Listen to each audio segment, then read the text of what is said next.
វឌ្ឍនភាពសហគមន៍ចុះពិនិត្យវាស់កំហើញផ្នែកបឋមដោយឥតគិតថ្លៃជូនសិស្សានុសិស្សសាលាបឋមសិក្សាអនុវិទ្យាល័យនិងវិទ្យាល័យនៅស្រុករំដួលលោកកែវចន្ទធីអនុប្រធានការិយាល័យអប់រំស្រុករំដួល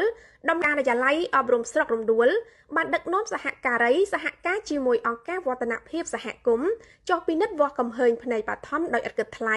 ជូនសិស្សានុសិស្សនៅសាលាបឋមសិក្សាទួលសាលានិងអនុវិទ្យាល័យទួលសាលានៅថ្ងៃទី3ខែធ្នូឆ្នាំ2024នេះលោកកែវចន្ទធីបានថ្លែងថាការចុះមកពិនិត្យវាស់កំហើញផ្នែកបឋមជូនសិស្សានុសិស្សដែលមានបញ្ហាភ្នែកដោយឥតគិតថ្លៃនៅក្នុងស្រុករំដួលនាពេលនេះគឺអង្គការវឌ្ឍនភាពសហគមន៍មានការសហការជាមួយមន្ទីរអប់រំនិងការិយាល័យអប់រំស្រុករំដួល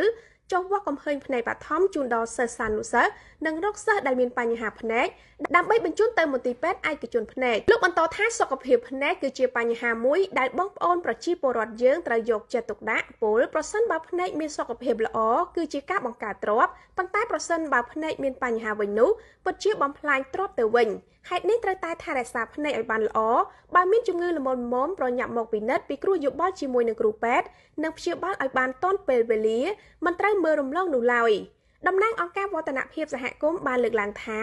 បេសកកម្មចុះមកពិនិត្យវាស់កំហើញផ្នែកបឋមជូនសិស្សានុសិស្សដោយឥតគិតថ្លៃនាពេលនេះប្រសិនបើសិស្សានុសិស្សរូបណាដែលមានបញ្ហាភ្នែកធ្ងន់ធ្ងរនឹងត្រូវបញ្ជូនទៅធ្វើការព្យាបាលឬរកដំណោះស្រាយផ្សេងជូនដូចជាកាត់វ៉ែនតាឲ្យជាដើមមួយវិញទៀតជាការលើកទឹកចិត្តចំពោះសិស្សានុសិស្សក្រីក្រដែលរកឃើញថាមានបញ្ហាភ្នែកនិងអាចទទួលបានអាហារូបករណ៍សម្រាប់ផ្គត់ផ្គង់ការសិក្សាថែមទៀតផងដែរ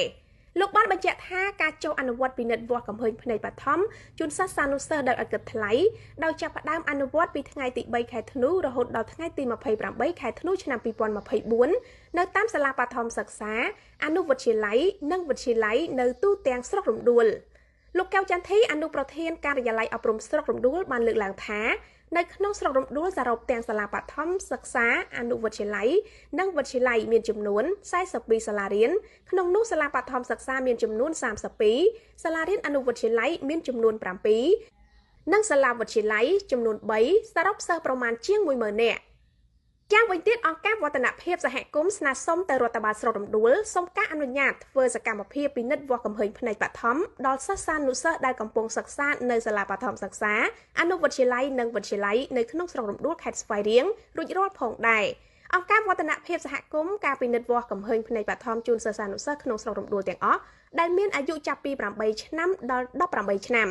លោកបានបញ្ជាក់ថាបញ្ហាសុខភាពគឺជាមូលដ្ឋានគ្រឹះដើម្បីឆ្ពោះទៅរកភាពជោគជ័យសុភមង្គលទាំងក្នុងក្រុមគ្រួសារក៏ដូចជាសង្គមជាតិដូចនេះហើយបានជាប្រមុខរាជរដ្ឋាភិបាលដែលមានសម្ដេចធិបតីហ៊ុនម៉ាណែតនាយករដ្ឋមន្ត្រីនៃកម្ពុជាបានផ្ដោតការយកចិត្តទុកដាក់ដោយបានគ្រប់គ្រងណែនាំនិងចង្អុលបង្ហាញប្រកបដោយសមាធម៌ភាពឆ្លៀសវៃ